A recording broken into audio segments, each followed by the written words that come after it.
장례식 날 비가 내렸습니다.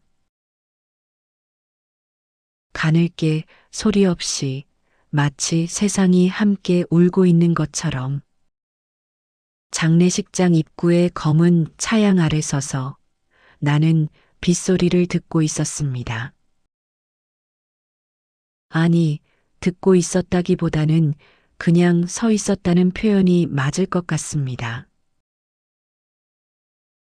귀에 들어오는 모든 소리가 물속에서 들리는 것처럼 멀고 흐릿했으니까요. 남편이 떠났습니다. 사흘 전 이른 아침이었습니다. 평소처럼 일어나 화장실을 다녀오던 남편이 침대 옆에서 그대로 쓰러졌습니다. 급성 심근경색. 의사는 그렇게 말했습니다. 고통은 없었을 거라고, 순식간이었을 거라고. 그 말이 위로가 되어야 하는지 모르겠습니다. 40년을 함께 산 사람이 순식간에 사라진다는 게 도대체 무슨 의미일까요? 어제까지 함께 저녁을 먹고 텔레비전을 보며 말다툼을 하던 사람이 오늘은 저 하얀 관 속에 누워 있습니다. 향 냄새가 코를 찔렀습니다. 장례식장 특유의 그 냄새, 국화와 향이 섞인 슬픔의 냄새. 조문객들의 발소리가 복도에 울렸습니다. 뚝, 뚝, 뚝. 검은 구두 소리가 대리석 바닥을 두드렸습니다. 고인의 명복을 빕니다. 힘내세요. 얼마나 힘드시겠어요. 사람들이 내 손을 잡았습니다. 따뜻한 손도 있었고 차가운 손도 있었습니다. 나는 고개를 끄덕이며 감사하다는 말을 반복했습니다. 감사합니다. 고맙습니다. 감사합니다. 그 말들이 내 입에서 자동으로 나왔습니다. 마음이 아니라 몸이 기억하고 있는 예의였습니다.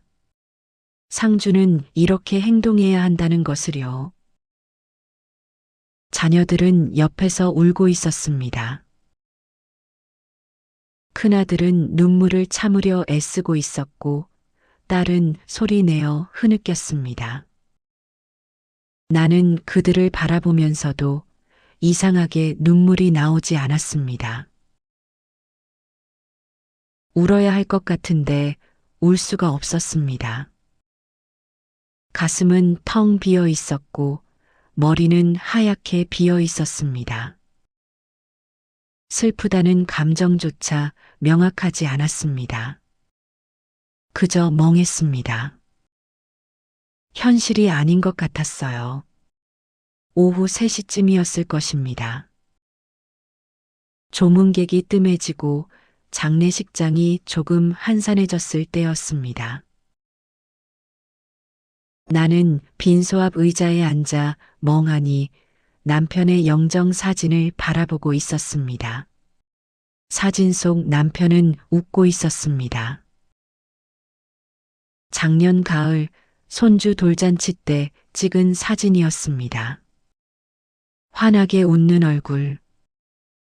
주름이 깊었지만 눈은 여전히 젊어 보였습니다. 저 사람이 정말 죽은 걸까요? 믿기지 않았습니다. 곧 여보, 배고프지 않소? 하며 들어올 것만 같았습니다. 그때였습니다. 빈소 입구에서 누군가의 발소리가 들렸습니다. 조용하고 조심스러운 발걸음이었습니다. 나는 습관적으로 고개를 들었습니다. 한 여자가 서 있었습니다. 검은색 원피스를 입은 60대 중반쯤으로 보이는 여성이었습니다. 얼굴은 낯설었습니다. 친척도 아니고 남편의 지인 중에도 본 적 없는 얼굴이었습니다. 그녀는 손에 하얀 국화 한 송이를 들고 있었습니다. 천천히 조심스럽게 그녀는 영정 앞으로 다가왔습니다. 꽃을 놓고 깊게 고개를 숙였습니다. 절을 하는 것도 아니었습니다. 그저 고개를 숙인 채 한참을 그대로 서 있었습니다. 나는 그녀를 바라보았습니다. 누구지? 질문이 목구멍까지 올라왔지만 입 밖으로 나오지 않았습니다. 그녀의 뒷모습에서 묘한 슬픔이 느껴졌습니다. 가족의 슬픔과는 다른 무언가 깊고 오래된 슬픔이었습니다. 그녀는 천천히 몸을 돌렸습니다. 나와 눈이 마주쳤습니다. 그 순간 그녀의 눈에서 눈물 한 줄기가 흘러내렸습니다. 소리 없이 조용히. 그녀는 아무 말도 하지 않았습니다. 그저 나를 바라보았습니다. 그 눈빛에는 미안함이 담겨 있었습니다. 그리고 감사함도 있었습니다. 무엇에 대한 미안함이고 무엇에 대한 감사인지는 알 수 없었습니다. 실례했습니다. 그녀는 작은 목소리로 그렇게 말하고 고개를 한 번 더 숙였습니다. 그리고 돌아서서 걸어 나갔습니다. 나는 그녀를 불러 세우지 못했습니다. 무슨 말을 해야 할지 몰랐습니다. 몸이 움직이지 않았습니다. 그저 그녀의 뒷모습이 빈소문을 나가는 것을 멍하니 바라보았습니다. 어머니, 저분 누구예요? 옆에 있던 딸이 물었습니다. 나도 모르겠다. 내 목소리는 잠긴 듯 했습니다. 아버지 친구세요? 글쎄, 본 적이 없는데. 딸은 더 이상 묻지 않았습니다. 다시 고개를 숙이고 조용히 울었습니다. 하지만 나는 그 여자를 잊을 수 없었습니다. 그녀의 눈빛이, 그녀의 눈물이, 그녀가 들고 온 하얀 국화 한 송이가 자꾸만 떠올랐습니다. 누구였을까? 남편과 어떤 관계였을까? 왜 그렇게 슬퍼했을까? 질문들이 머릿속에서 맴돌았습니다. 하지만 대답할 사람은 이미 떠났습니다. 관 속에 누워 이제는 아무 말도 할 수 없는 사람이 되어버렸습니다. 밤이 되었습니다. 조문객들이 모두 돌아가고 가족들만 빈소를 지켰습니다. 자녀들은 옆방에서 잠시 눈을 붙이고 나는 혼자 남편의 영정 앞에 앉아 있었습니다. 당신. 나는 작게 불러보았습니다. 저 여자가 누구야? 대답은 없었습니다. 향만 조용히 타들어갔습니다. 연기가 피어올라 천장으로 사라졌습니다. 비는 여전히 내리고 있었습니다. 창밖을 보니 빗물이 유리창을 타고 흘러내렸습니다. 마치 눈물처럼, 세상이 우는 것처럼. 나는 그때 처음으로 눈물이 났습니다. 슬퍼서가 아니었습니다. 두려워서였습니다. 40년을 함께 산 남편에 대해 내가 모르는 무언가가 있을지도 모른다는 생각이 들었습니다. 그것이 무엇인지는 몰랐습니다. 하지만 그 여자는 알고 있을 것 같았습니다. 장례를 치렀습니다. 3일장. 짧다면 짧고 길다면 긴 시간이었습니다. 많은 사람들이 왔다 갔습니다. 꽃이 쌓이고 조의금이 모였습니다. 그리고 마지막 날 우리는 남편을 화장했습니다. 쟤는 나중에 산에 뿌려드리자. 아들이 그렇게 말했습니다. 남편이 생전에 좋아하던 등산로에 뿌려달라고 했었다면서요. 나는 고개를 끄덕였습니다. 집으로 돌아왔습니다. 빈집이었습니다. 자녀들은 자기 집으로 돌아갔고 나는 혼자 남았습니다. 40년을 함께 살던 집이 갑자기 낯설게 느껴졌습니다. 남편의 슬리퍼가 현관에 그대로 있었습니다. 거실 소파에는 남편이 즐겨 입던 카디건이 걸려 있었습니다. 부엌 식탁에는 남편의 찻잔이 놓여 있었습니다. 모든 것이 그대로인데 사람만 없었습니다. 나는 소파에 앉았습니다. 한참을 그렇게 앉아 있었습니다. 무엇을 해야 할지 몰랐습니다.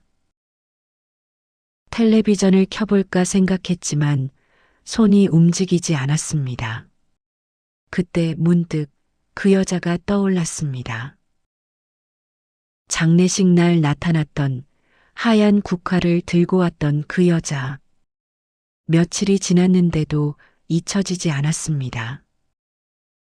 아니, 오히려 더 또렷해졌습니다. 누구였을까? 나는 자리에서 일어났습니다. 남편의 서재로 갔습니다. 남편은 정년퇴직 후에도 서재에서 많은 시간을 보냈습니다. 책을 읽고 글을 쓰고 혼자만의 시간을 가졌습니다. 책장을 살펴보았습니다. 역사책, 소설책, 수필집들이 빼곡했습니다. 책장 한편에는 오래된 앨범들이 있었습니다. 앨범을 꺼내 펼쳤습니다. 결혼식 사진, 아이들 어렸을 적 사진, 가족여행 사진들. 낯익은 얼굴들이 거기 있었습니다. 젊은 날의 나와 남편, 아이들의 해맑은 얼굴. 시간이 참 많이 흘렀구나 생각했습니다. 다음 앨범을 꺼냈습니다. 더 오래된 앨범이었습니다. 남편의 학창 시절 사진들이 있었습니다. 교복을 입은 남편, 친구들과 함께 찍은 사진들. 한 장 한 장 넘기다가 손이 멈췄습니다. 한 장의 사진이 눈에 들어왔습니다. 흑백 사진이었습니다. 젊은 남편이 한 여자와 함께 서 있었습니다. 둘 다 웃고 있었습니다. 그 여자, 심장이 쿵 하고 내려앉았습니다. 장례식 날 본 그 여자였습니다. 나이는 훨씬 젊었지만 분명 그 사람이었습니다. 사진을 자세히 들여다보았습니다. 배경은 어느 공원 같았습니다. 봄이었을 것 같습니다. 나무에 꽃이 피어 있었으니까요. 남편은 양복을 입고 있었고 여자는 원피스를 입고 있었습니다. 둘은 서로를 바라보며 웃고 있었습니다. 그 웃음이 너무 행복해 보였습니다. 손이 떨렸습니다. 사진을 쥔 손이 미세하게 떨렸습니다. 이게 뭐지? 남편은 나를 만나기 전에 다른 여자를 사랑했던 걸까? 왜 이 사진을 간직하고 있었던 걸까? 왜 나는 이 사진을 한 번도 본 적이 없었던 걸까? 질문들이 폭포수처럼 쏟아졌습니다. 사진 뒷면을 확인했습니다. 연필로 희미하게 뭔가 적혀 있었습니다. 1968년 4월 여의도에서 1968년 남편이 26살 때였습니다. 나와 결혼하기 2년 전이었습니다. 나는 사진을 다시 앨범에 끼워 넣으려다가 멈췄습니다. 그 뒤에 뭔가 더 있을 것 같았습니다. 앨범 뒷장을 넘겼습니다. 한 통의 편지가 있었습니다. 오래된 편지였습니다. 종이가 누렇게 변색되어 있었습니다. 봉투에는 아무것도 적혀 있지 않았습니다. 봉투를 열었습니다. 편지지 2장이 들어 있었습니다. 펼쳤습니다. 여자의 필체였습니다. 단정하고 곱게 쓴 글씨였습니다. 당신에게. 편지는 그렇게 시작되었습니다. 나는 편지를 읽기 시작했습니다. 한 줄 한 줄. 천천히 조심스럽게. 편지의 내용은 이랬습니다. 남편과 그 여자는 대학 시절 만났다고 했습니다. 같은 동아리였고 서로 사랑했습니다. 결혼을 약속했습니다. 하지만 남편의 집안에서 반대했습니다. 여자의 집안이 가난했기 때문이었습니다. 당신은 그런 시대였습니다. 사랑보다 집안이 중요했던 시절이었습니다. 여자는 편지에서 이렇게 썼습니다. 당신의 미래를 망칠 수는 없습니다. 당신은 좋은 사람을 만나 행복하게 사세요. 저는 괜찮습니다. 당신이 행복하면 저도 행복합니다. 편지의 마지막 문장은 이랬습니다. 사랑했습니다. 지금도 사랑합니다. 하지만 이제 이별입니다. 편지를 읽고 나니 손이 떨렸습니다. 남편은 평생 이 편지를 간직하고 있었던 것입니다. 나와 결혼한 후에도 자녀를 낳고 키우는 동안에도 이 편지를 버리지 않았습니다. 왜 버리지 않았던 걸까요? 나는 편지를 다시 봉투에 넣었습니다. 사진과 함께 앨범에 끼워 넣었습니다. 그리고 서재문을 닫았습니다. 거실로 돌아와 소파에 앉았습니다. 한참을 그렇게 앉아 있었습니다. 마음이 복잡했습니다. 분노가 일었습니다. 남편이 나를 속였다는 생각이 들었습니다. 40년을 함께 살면서 단 한 번도 그 여자 얘기를 하지 않았습니다. 질투도 느껴졌습니다. 남편의 마음 한편에 내가 알지 못하는 누군가가 있었다는 사실이 받아들여지지 않았습니다. 하지만 동시에 슬픔도 느껴졌습니다. 남편은 평생 그 여자를 잊지 못했던 걸까요? 나와 함께 있으면서도 마음 한편에는 그 여자가 있었던 걸까요? 당신은 정말 나를 사랑했던 거예요? 혼자 중얼거렸습니다. 대답은 없었습니다. 며칠이 지났습니다. 나는 매일 서재에 들어가 그 편지와 사진을 꺼내 보았습니다. 들여다볼수록 알 수 없는 감정이 커졌습니다. 그 여자를 만나야 할 것 같았습니다. 직접 물어봐야 할 것 같았습니다. 남편과 어떤 사이였는지, 왜 장례식에 나타났는지, 그리고 왜 편지를 보낸 후에도 남편을 잊지 못했는지. 하지만 어떻게 찾아야 할지 몰랐습니다. 이름도 모르고 어디 사는지도 몰랐습니다. 다만 한 가지 단서가 있었습니다. 장례식장 방명록에 그녀가 이름을 적었을지도 모른다는 것입니다. 갑자기 가슴이 뛰기 시작했습니다. 그리고 방명록을 어디에 뒀는지 생각해 보았습니다.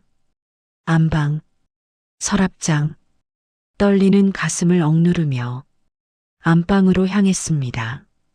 방명록에는 수많은 이름들이 적혀 있었습니다. 수많은 이름들이 적혀 있었습니다. 한 줄 한 줄 확인했습니다. 그리고 마지막 장 맨 아래에서 한 이름을 발견했습니다. 서영이. 다른 이름들과 달리 그 이름만 연락처가 적혀 있지 않았습니다. 주소도 없었습니다. 그저 이름만 덩그러니 적혀 있었습니다. 서영이. 그 이름을 소리내어 불러보았습니다. 낯설지만 이상하게 마음이 아팠습니다. 나는 그녀를 찾아야 했습니다. 진실을 알아야 했습니다. 40년을 함께 산 남편에 대해 나는 과연 얼마나 알고 있었던 걸까요? 서영이. 그 이름을 어떻게 찾아야 할까요? 인터넷을 검색해 봤지만 너무 흔한 이름이었습니다. 수백 명의 서영이가 나왔습니다. 나는 남편의 서재를 다시 뒤지기 시작했습니다. 책장을 하나하나 살펴보고 서랍을 열어보고 오래된 상자들을 꺼냈습니다. 뭔가 더 있을 것 같았습니다. 단서가 있을 것 같았습니다. 이틀을 뒤진 끝에 책장 맨 위 선반에서 오래된 일기장을 발견했습니다. 가죽 표지의 낡은 일기장이었습니다. 펼쳐보니 1960년대 후반부터 70년대 초반까지의 기록이 있었습니다. 남편의 20대 시절 일기였습니다. 한 장 한 장 읽어 내려갔습니다. 대학 생활, 친구들과의 추억, 고민들이 적혀 있었습니다. 그리고 1968년 4월의 일기에서 그 이름이 나왔습니다. 오늘 영희와 여의도에 갔다. 벚꽃이 만개했다. 영희는 꽃보다 아름다웠다. 이 순간이 영원했으면 좋겠다. 영희. 서영이었습니다. 그 이후로도 일기에는 자주 그녀의 이름이 등장했습니다. 영희와 극장에 갔다. 영희가 손수건을 선물했다. 영희의 웃음소리가 좋다. 남편은 그녀를 정말 사랑했던 것 같았습니다. 일기의 문장 하나하나에서 느껴졌습니다. 그러다 1969년 가을, 일기의 분위기가 바뀌었습니다. 부모님께서 영희와의 결혼을 반대하신다. 집안이 맞지 않는다고 하신다. 나는 어떻게 해야 하는가? 며칠 후의 일기. 영희와 만났다. 영희는 울고 있었다. 나 때문에 괴로워하는 영희를 보는 것이 너무 고통스럽다. 일주일 후, 영희가 떠났다. 편지 한 통을 남기고 사라졌다. 나를 사랑한다면 나를 잊으라고 했다. 나는 비겁한 사람이다. 영희를 지키지 못했다. 그 이후로 일기의 내용은 짧아졌습니다. 영희를 잊을 수 없다. 영희는 지금 어디서 무엇을 하고 있을까? 영희 미안하다. 같은 말들이 반복되었습니다. 그리고 1970년 봄, 이런 내용이 나왔습니다. 오늘 선을 봤다. 부모님께서 정해주신 여자다. 착해 보이는 사람이다.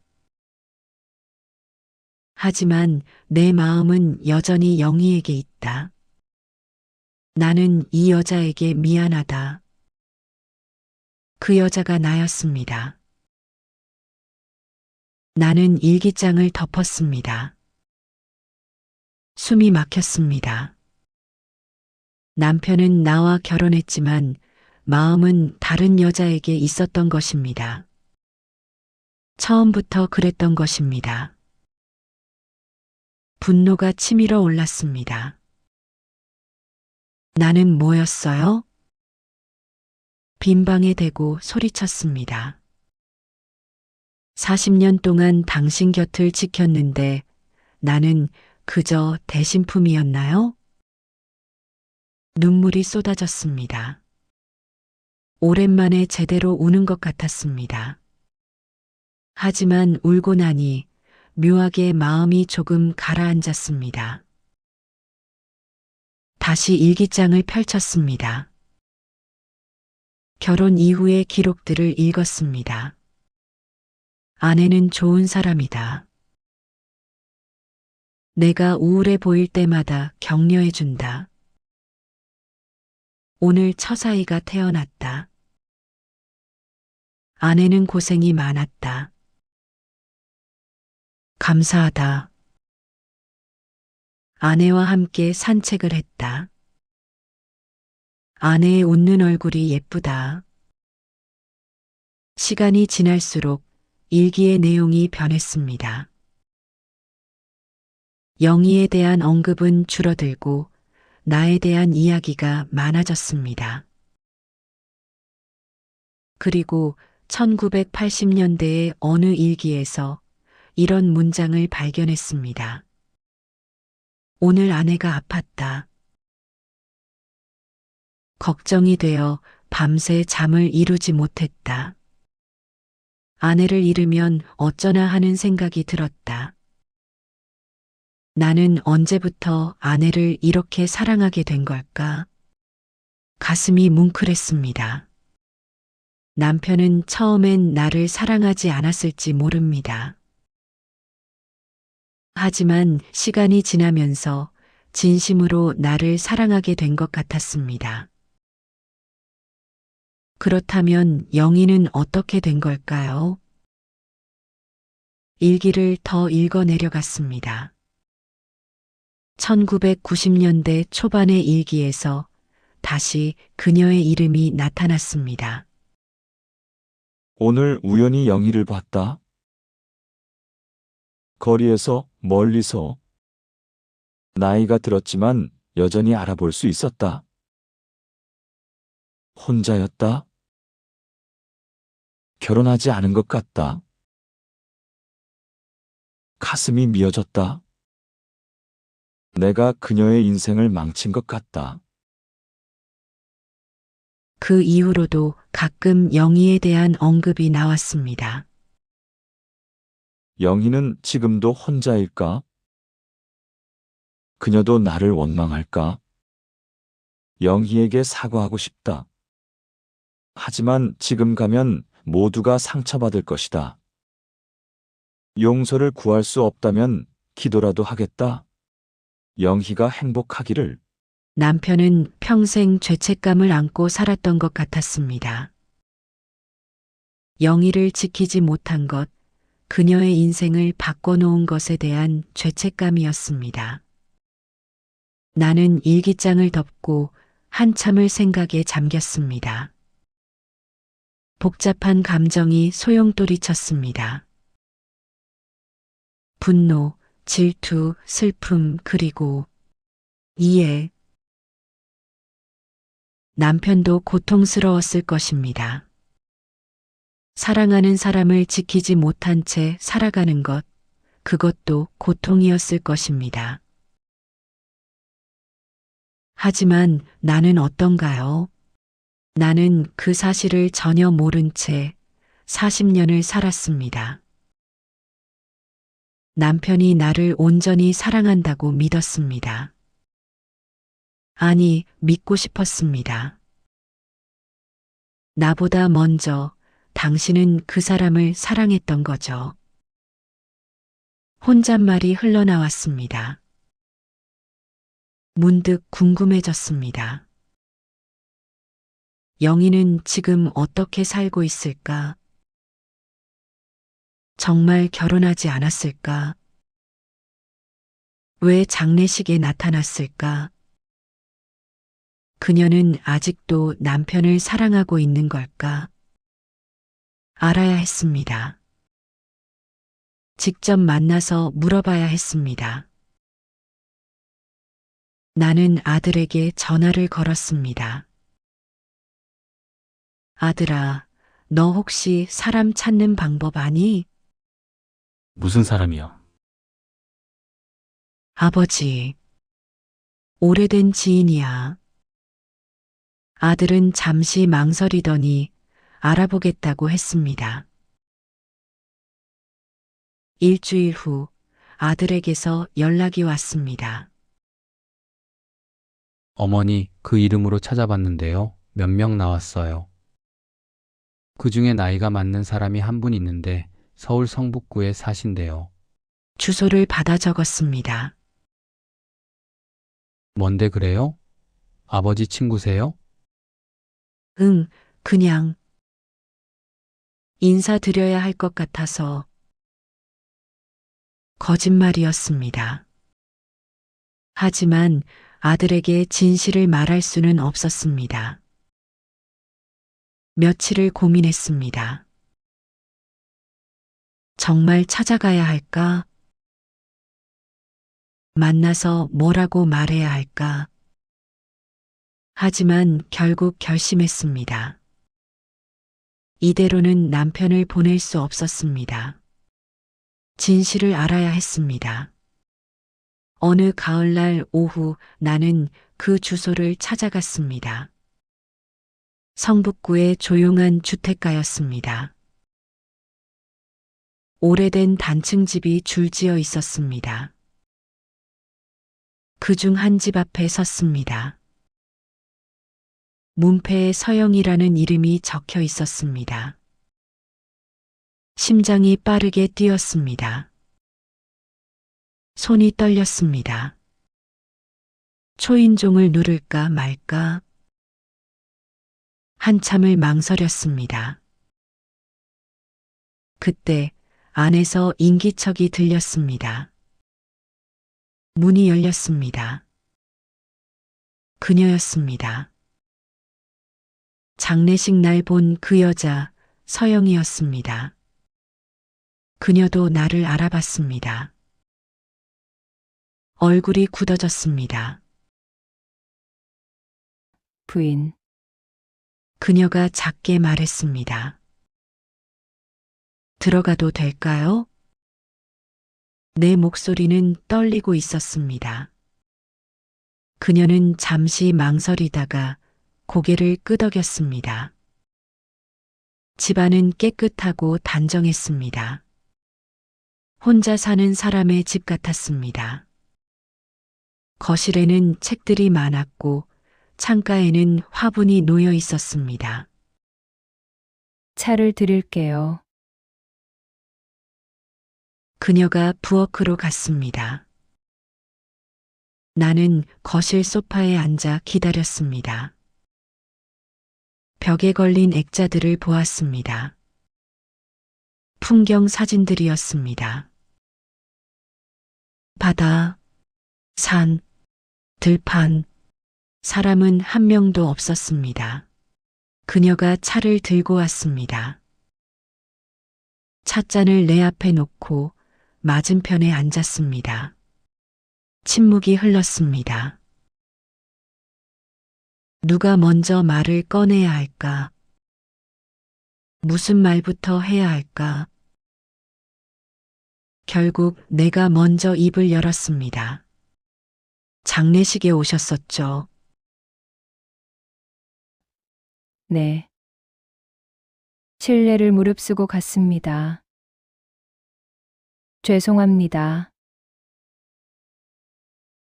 아니에요. 와주셔서 감사합니다. 또 침묵이 흘렀습니다.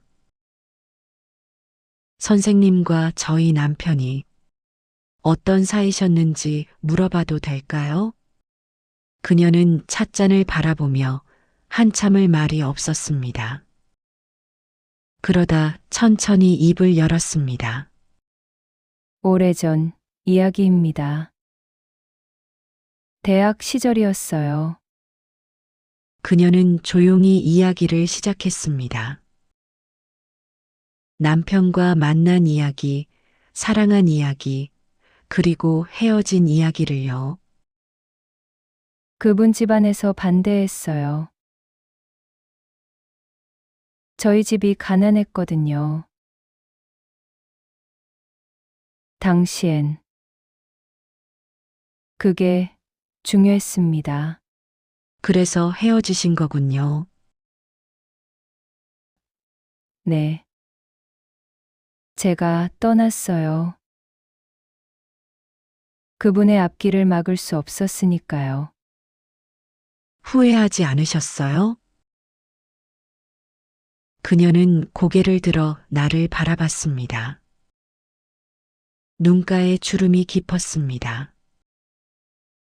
매일 후회했습니다. 하지만 제 선택이었어요. 그분이 행복하길 바랐습니다. 결혼은 안 하셨나요? 네. 못했어요. 왜요? 다른 사람을 사랑할 수가 없었습니다. 가슴이 철렁했습니다. 평생을 네. 그녀는 담담하게 말했습니다.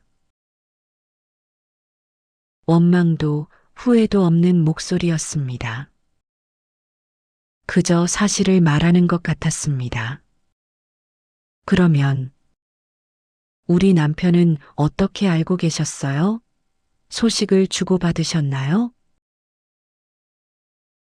아니요. 한 번도요. 헤어진 후로 단 한 번도 연락하지 않았습니다. 그런데 어떻게 장례식을 신문 부고를 봤어요. 매일 신문을 보는 습관이 있거든요. 그날 그분 이름을 봤습니다. 그녀의 목소리가 떨렸습니다. 마지막 인사라도 드려야 할 것 같았어요. 그래서 갔습니다. 나는 찻잔을 들어 한 모금 마셨습니다. 차는 식어 있었습니다. 선생님, 솔직히 여쭤볼게요. 네. 지금도 우리 남편을 사랑하세요? 그녀는 대답하지 않았습니다. 그저 창밖을 바라보았습니다. 한참 후 그녀가 말했습니다. 첫사랑은 영원하다고 하잖아요. 어쩔 수 없었어요.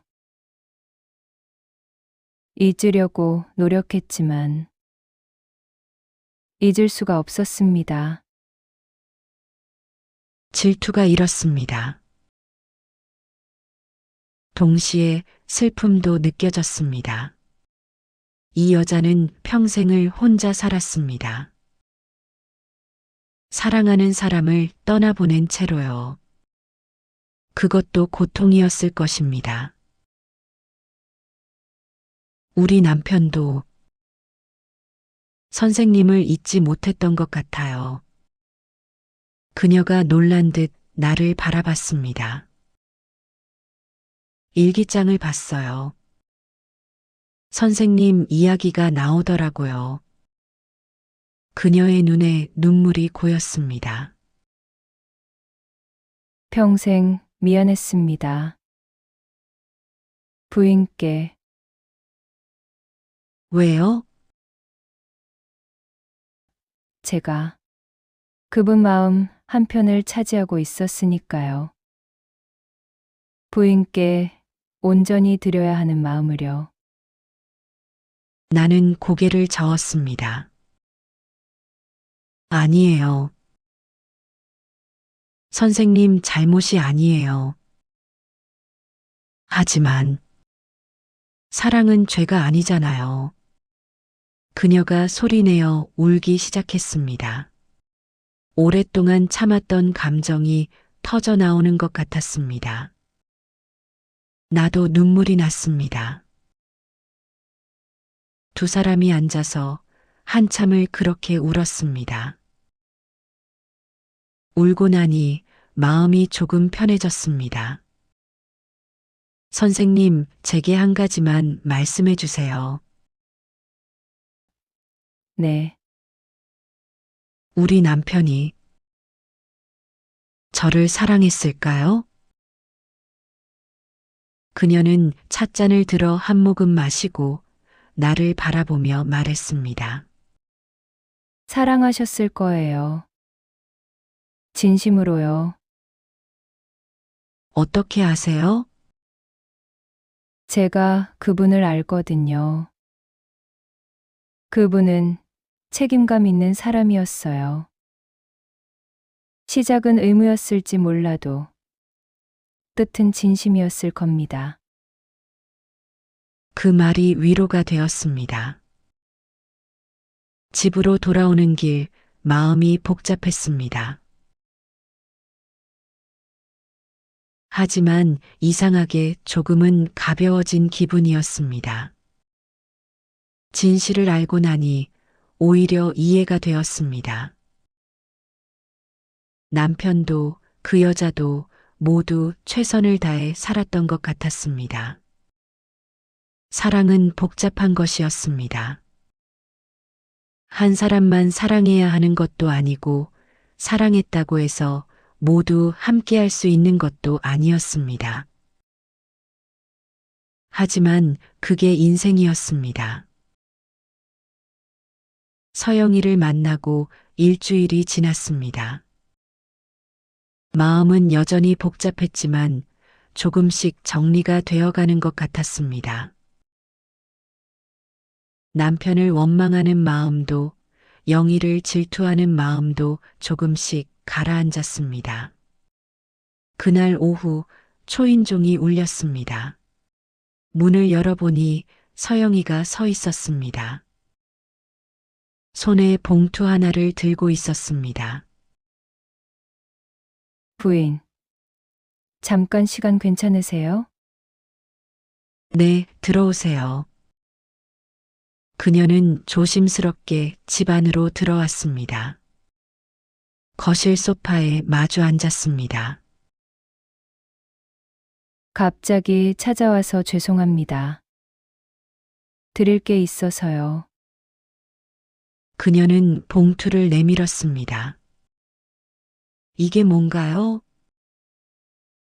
편지예요.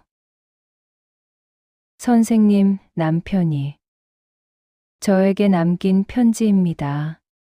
손이 떨렸습니다. 봉투를 받아들었습니다. 언제 받으신 거예요? 한 달 전쯤이요. 우편으로 왔어요. 남편이 돌아가시기 전에 네. 아마 마지막으로 정리를 하셨던 것 같아요. 봉투를 뜯어야 할까 말아야 할까 망설여졌습니다. 봐도 괜찮을까요? 네. 부인께서 보셔야 할 것 같아요. 그래서 가져왔습니다. 손이 떨리는 걸 느끼며 천천히 봉투를 열었습니다. 편지지 3장이 들어 있었습니다. 남편의 필체였습니다. 떨리는 글씨였습니다. 아팠을 때 쓴 것 같았습니다. 영희에게 편지는 그렇게 시작되었습니다. 읽기 시작했습니다. 한 글자 한 글자 천천히. 오랜만입니다. 아니, 오랜만이라는 말이 맞는지 모르겠네요. 우리는 평생 연락하지 않았으니까요. 이렇게 편지를 쓰는 것이 옳은 일인지도 모르겠습니다. 하지만 가슴에 품고 있던 말들을 이제는 해야 할 것 같아서 펜을 듭니다. 먼저 미안합니다. 당신을 지키지 못해서 미안합니다. 당신의 인생을 바꿔놓아서 미안합니다. 비겁했던 나 자신이 평생 부끄러웠습니다. 당신은 나를 위해 떠났죠. 내 앞길을 막지 않기 위해서요. 그 마음을 알기에 더 미안했습니다. 사실 한 가지 고백할 것이 있습니다. 당신이 떠난 후 나는 당신을 찾으려 했습니다. 부모님 몰래 당신이 어디 있는지 알아보려 했어요. 하지만 찾을 수 없었습니다. 당신은 철저히 흔적을 지웠더군요. 그래서 나는 부모님이 정해준 사람과 결혼했습니다. 내 아내를요. 처음에는 의무감이었습니다. 부모님의 뜻을 따르는 것, 집안을 지키는 것. 하지만 시간이 지나며 깨달았습니다. 아내도 좋은 사람이라는 것을요. 아니, 좋은 사람 정도가 아니었습니다. 아내는 나를 진심으로 대해주었습니다. 내가 힘들 때 곁을 지켜주었고, 아이들을 잘 키워주었고, 40년 동안 한결같았습니다. 그러면서 나는 아내를 사랑하게 되었습니다. 당신에 대한 기억이 남아 있었지만 그것과는 다른 사랑이었어요. 오랜 시간 함께 쌓아온 깊고 든든한 사랑이었습니다. 그러니 이것만은 믿어주세요. 나는 아내를 진심으로 사랑했습니다. 당신을 잊지 못한 것과 별개로 아내를 온전히 사랑했습니다. 그리고 당신에게도 고마움을 전하고 싶습니다. 당신이 떠나줘서 나는 아내를 만날 수 있었습니다. 아이들을 낳고 가정을 이룰 수 있었습니다. 행복한 삶을 살 수 있었어요. 만약 당신이 떠나지 않았다면 우리는 고통 속에 살았을지도 모릅니다. 부모님의 반대, 주변의 시선, 경제적 어려움. 그 모든 것들이 우리를 힘들게 했을 거예요. 당신은 그것을 알았던 거겠죠. 그래서 떠난 거겠죠. 그러니 이것만은 알아주세요. 당신의 희생은 헛되지 않았습니다. 나는 좋은 삶을 살았어요. 아내와 아이들, 손주들과 행복했습니다. 당신 덕분입니다. 그리고 한 가지 부탁이 있습니다. 만약 이 편지를 받는다면 부디 이제는 당신도 행복해지세요. 나를 잊고 당신의 삶을 사세요. 혼자 사신다는 소식을 우연히 들었습니다. 가슴이 아팠어요. 내가 당신의 인생까지 망친 것 같아서요. 하지만 아직 늦지 않았습니다. 인생의 후반부라도 당신만의 행복을 찾으세요. 나를 기억해 주는 것은 고맙지만 나 때문에 불행해지지는 마세요. 마지막으로 진심을 전합니다. 사랑했습니다. 지금도 한편으로는 사랑합니다. 하지만 그것은 추억 속의 사랑이에요. 지나간 시간의 사랑입니다. 현재의 나는 아내를 사랑합니다. 그것이 진실입니다. 당신도 그것을 이해해 주리라 믿습니다. 부디 건강하세요. 그리고 행복하세요. 안녕히 영희. 마지막 인사를 전합니다. 편지를 다 읽고 나니 눈물이 흘러내렸습니다. 남편은 두 사람을 다 사랑했던 것입니다. 다른 방식으로, 다른 의미로요. 그리고 그것에 대해 평생 죄책감을 가지고 살았던 것 같았습니다. 서영이도 울고 있었습니다. 저도 이 편지를 받고 많이 울었어요. 선생님,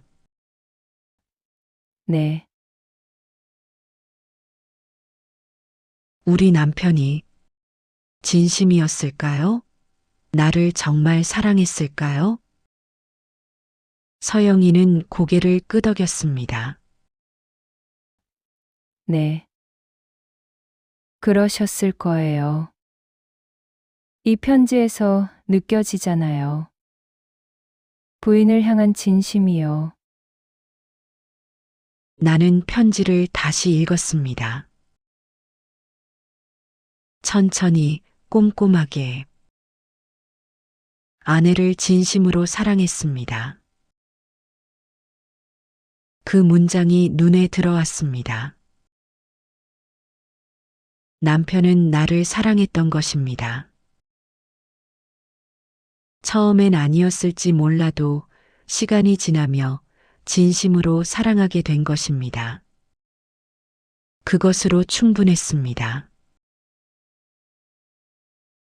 선생님, 네. 저도 한 가지 고백할게요. 뭔가요? 처음에 선생님을 알게 됐을 때 정말 미웠어요. 질투도 났고요. 당연하세요. 하지만 이제는 이해가 돼요. 선생님도 우리 남편도 모두 최선을 다해 살았다는 게요. 서영이가 내 손을 잡았습니다. 고맙습니다. 이렇게 이해해 주셔서요. 아니에요. 저야말로 고마워요. 이 편지를 보여주셔서요. 우리는 한참을 그렇게 손을 잡고 앉아 있었습니다. 두 여자가 한 남자를 사랑했던 두 여자가 이제는 서로를 이해하게 되었습니다. 사랑은 때로 복잡하고 때로 아프지만 결국 이해와 용서로 완성되는 것 같았습니다. 일주일 후였습니다. 나는 다시 장례식장을 찾았습니다. 아니, 정확히는 남편의 제가 모셔진 납골당이었습니다. 손에는 하얀 국화 한 송이를 들고 있었습니다. 서영이가 남편에게 바쳤던 그 꽃과 같은 종류였습니다. 납골당은 조용했습니다. 가을 햇살이 창문을 통해 들어와 바닥을 비추고 있었습니다. 남편의 위패 앞에 섰습니다. 사진 속 남편은 여전히 웃고 있었습니다. 꽃을 놓고 향을 피웠습니다. 연기가 피어올라 천천히 사라졌습니다. 여보. 조용히 불러보았습니다. 이제야 알 것 같아요. 당신이 평생 무엇을 안고 살았는지요. 바람이 불어왔습니다. 창문 틈으로 들어온 바람이 향 연기를 흔들었습니다. 서영의 선생님을 만났어요. 편지도 받고요.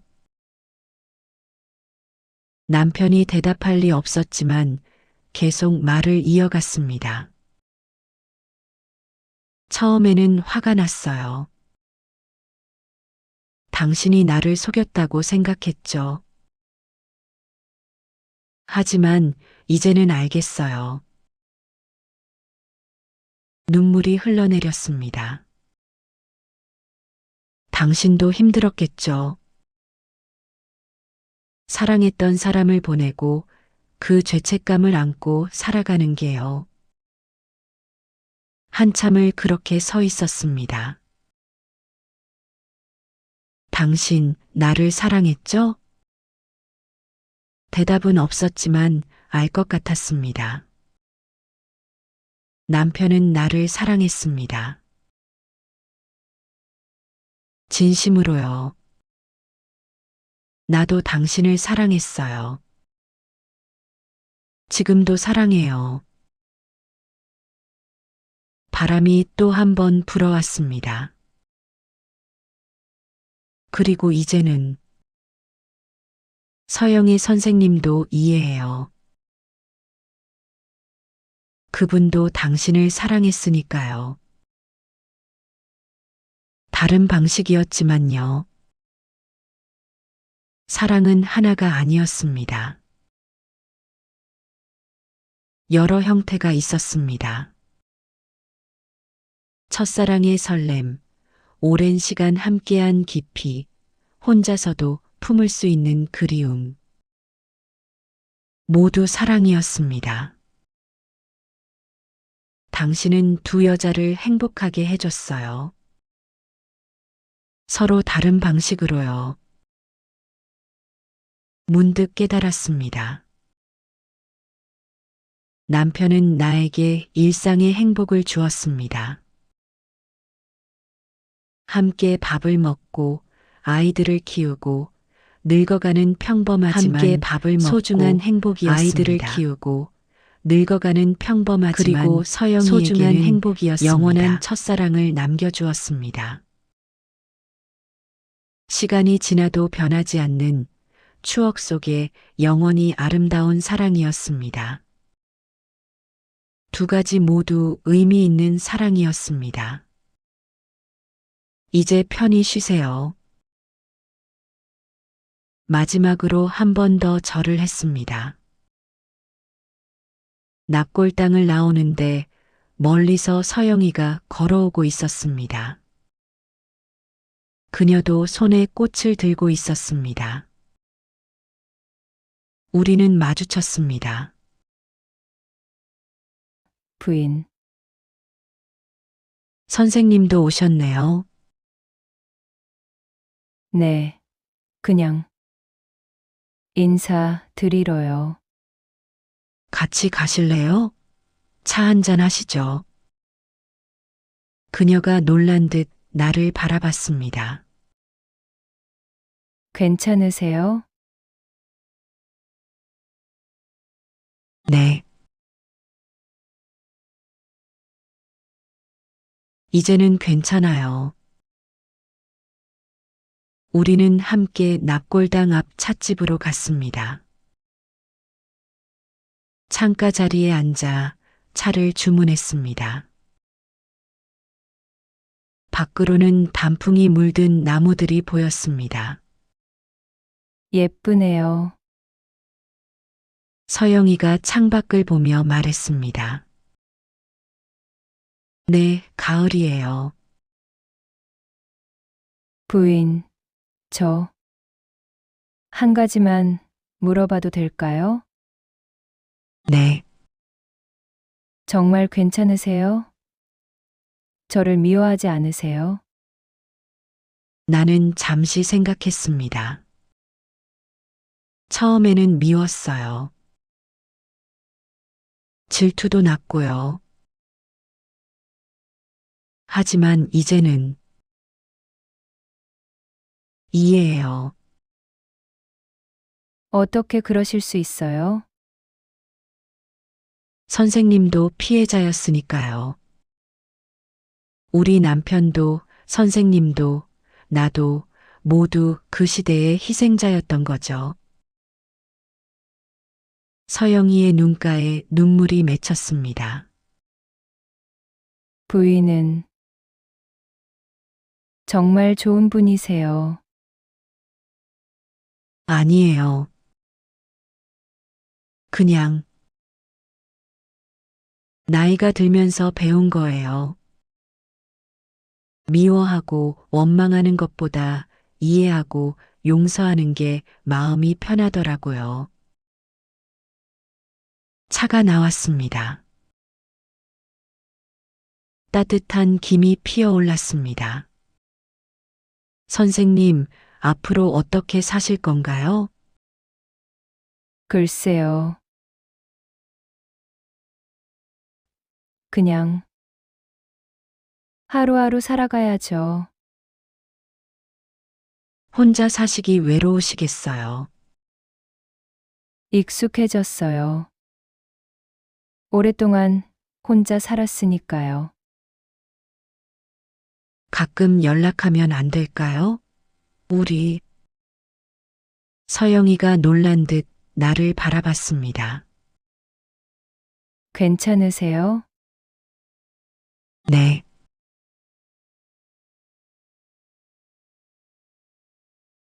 선생님과 이야기하고 싶어요. 우리 남편에 대해서요. 저도 그러고 싶어요. 우리는 미소를 지었습니다.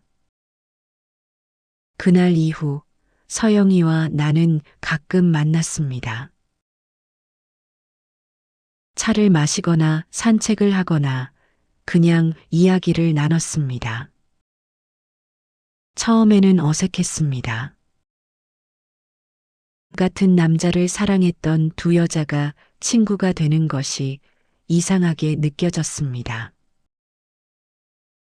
하지만 시간이 지나면서 자연스러워졌습니다. 우리는 남편에 대해 이야기했습니다. 서영이는 젊은 날의 남편을, 나는 늙은 날의 남편을 이야기했습니다. 그분은 참 다정한 사람이었어요. 서영이가 말했습니다. 맞아요. 화를 잘 내지 않으셨죠? 꼼꼼하기도 했어요. 약속을 절대 어기지 않으셨죠? 그러게요. 그래서 가끔 답답할 때도 있었어요. 우리는 웃었습니다. 한 사람을 두고 두 여자가 이야기하고 있었습니다. 질투나 미움 없이 그저 그리움으로요. 어느 날 서영이가 물었습니다. 부인, 후회하세요? 그분과 결혼하신 거요. 나는 잠시 생각했습니다. 아니요. 후회하지 않아요. 선생님은요? 저도 후회하지 않아요. 헤어진 것을요. 정말요? 네. 그래야 부인이 행복할 수 있었으니까요. 그분도 행복할 수 있었고요. 선생님은 어땠어요? 행복하셨어요? 서영이는 한참을 생각하다가 대답했습니다. 행복했어요. 다른 방식으로요. 그분을 사랑한다는 것만으로도 저는 충분히 행복했어요. 그 말을 듣고 가슴이 뭉클했습니다. 사랑은 함께하는 것만이 아니었습니다. 떨어져 있어도 만나지 못해도 사랑할 수 있었습니다. 그리고 그것도 하나의 행복이었습니다. 계절이 바뀌었습니다.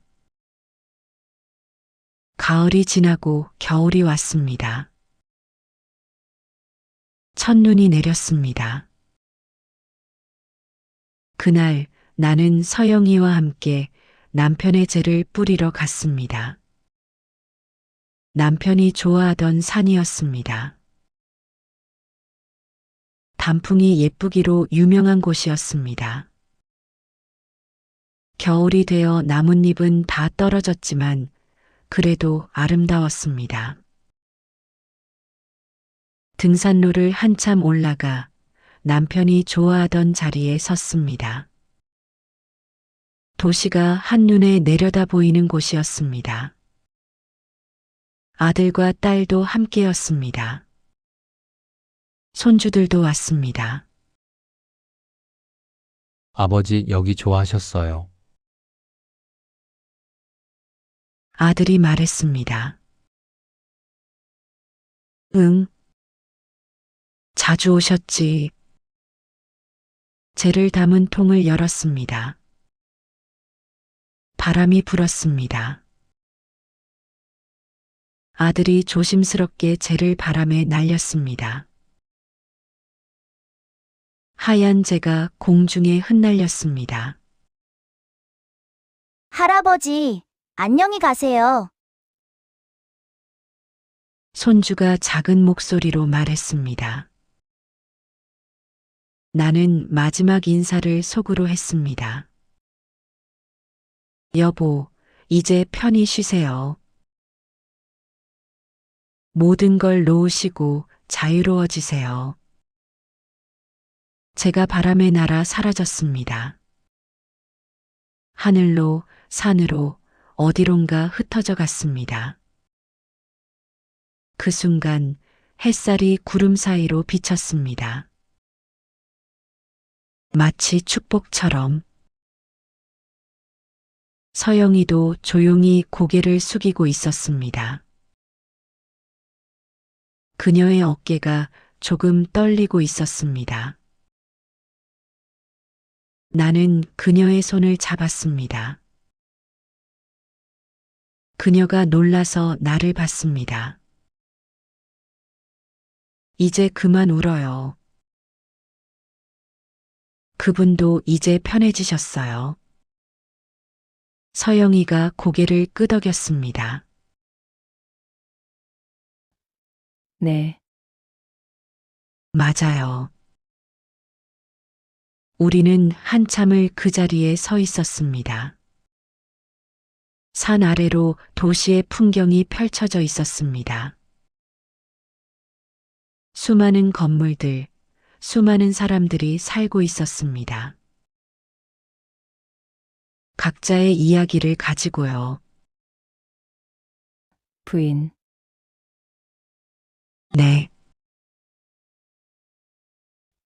저 한 가지 깨달았어요. 뭐요?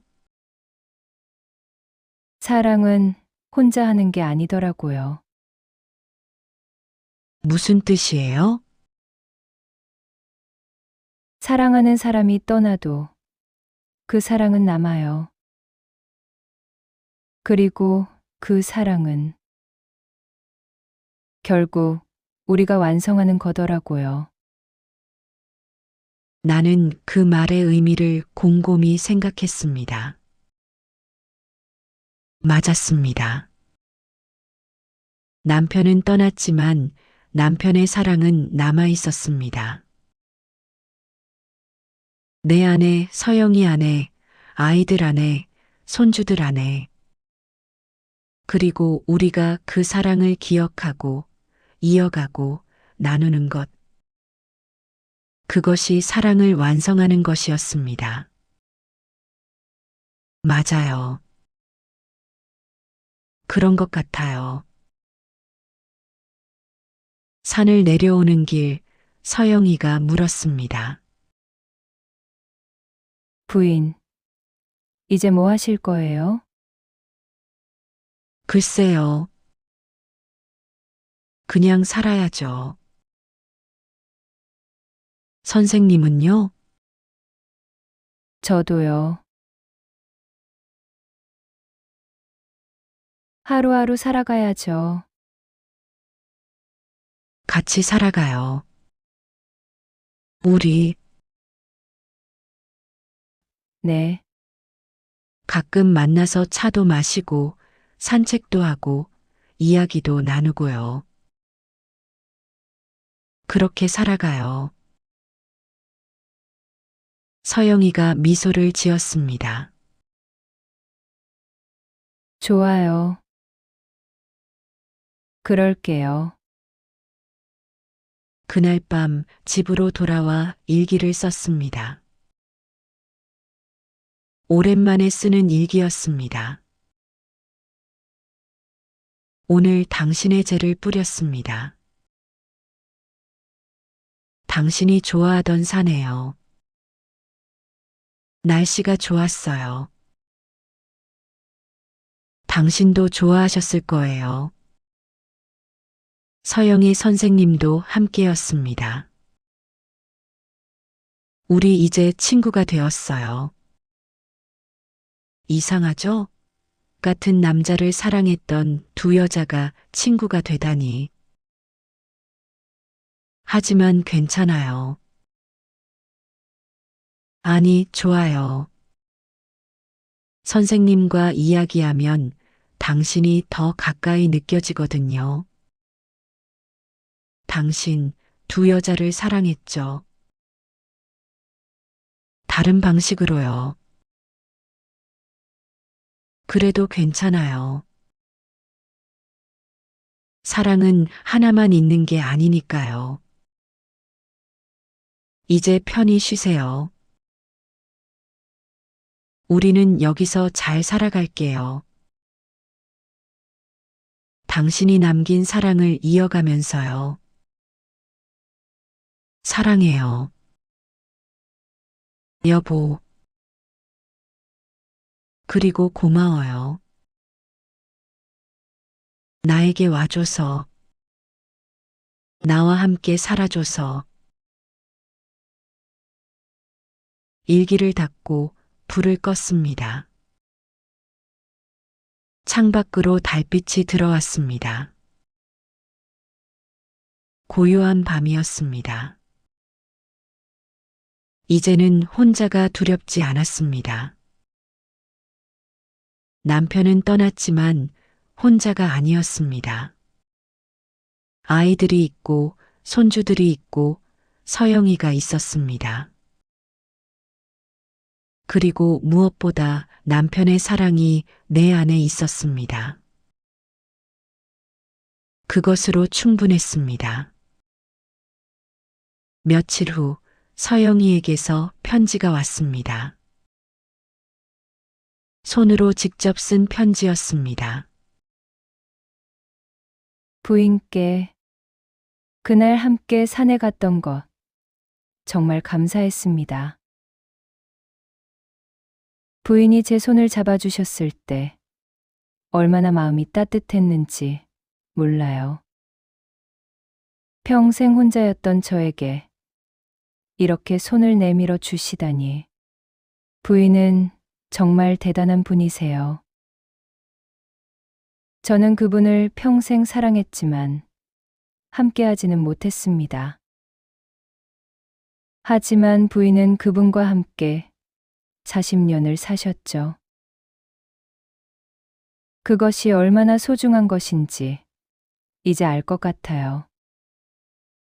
부인이 있었기에 그분은 행복하셨을 거예요. 좋은 아버지가 되고, 좋은 남편이 되고, 좋은 할아버지가 될 수 있었으니까요. 그것은 제가 드릴 수 없었던 것들이에요. 그러니 고마워요. 그분을 행복하게 해주셔서요. 그리고 저도 고마워요. 이렇게 이해해 주시고 친구가 되어 주셔서요. 이제 우리 그분의 사랑을 함께 기억하며 살아가요. 각자의 방식으로요. 감사합니다. 서영이 울림. 편지를 읽고 나니 눈물이 났습니다. 하지만 슬픈 눈물은 아니었습니다. 따뜻한 눈물이었습니다. 나는 편지지를 꺼내 답장을 썼습니다. 영희 선생님께 편지 잘 받았습니다. 고맙다는 말씀 제가 더 드려야죠. 선생님이 떠나주셨기에 제가 그 사람과 만날 수 있었어요. 선생님의 희생이 있었기에 저는 행복할 수 있었습니다. 그러니 고마워요. 그리고 미안해요. 선생님도 행복하실 자격이 있었는데 혼자 사셨잖아요. 그것이 마음 아파요. 하지만 이제라도 좋아요. 우리 함께 행복해요. 남은 인생이라도요. 다음 주 수요일에 시간 되세요? 차 마시러 가요. 제가 알고 있는 좋은 찻집이 있어요. 그때 뵙겠습니다. 항상 건강하세요. 김순자 올림. 편지를 봉투에 넣고 우표를 붙였습니다. 내일 아침에 우체통에 넣어야겠다고 생각했습니다. 창밖을 보니 해가 지고 있었습니다. 하늘이 붉게 물들었습니다. 남편이 좋아하던 노을이었습니다. 여보, 보이세요? 예쁜 노을이에요. 혼자 중얼거렸습니다. 대답은 없었지만 어딘가에서 남편이 미소 짓고 있을 것 같았습니다. 사랑은 끝나지 않는 것 같았습니다. 사람은 떠나도 사랑은 남았습니다. 그리고 그 사랑은 남겨진 사람의 마음에서 계속 자라고 있었습니다. 나는 이제 알았습니다. 남편은 나를 사랑했고 동시에 서영이도 사랑했습니다. 그것은 배신이 아니었습니다. 그저 인간이 가질 수 있는 마음의 깊이였습니다. 그리고 나도 이제 두 가지 사랑을 이해할 수 있었습니다. 남편을 향한 사랑과 서영이를 향한 연민과 우정이었습니다. 사랑은 결국 이해하고 용서하고 함께 나아가는 것이었습니다. 해가 완전히 졌습니다. 어둠이 찾아왔지만 두렵지 않았습니다. 내일 또 해가 뜰 것이고 나는 하루를 살아갈 것입니다. 서영이와 차를 마시고 아이들과 통화하고 손주들을 만나고 그렇게 하루하루 남편이 남긴 사랑을 이어가며 살아갈 것입니다.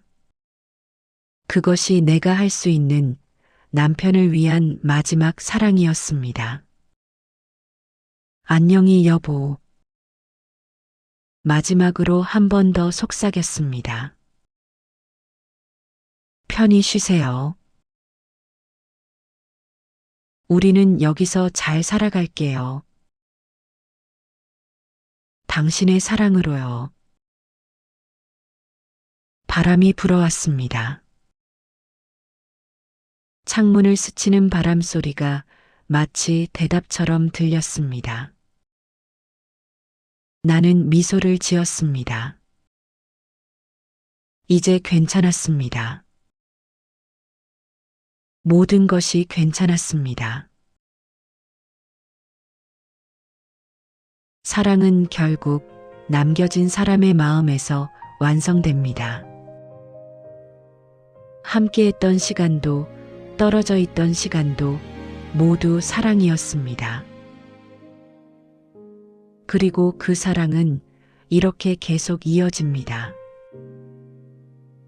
당신의 마음에서, 나의 마음에서, 우리 모두의 마음에서 영원히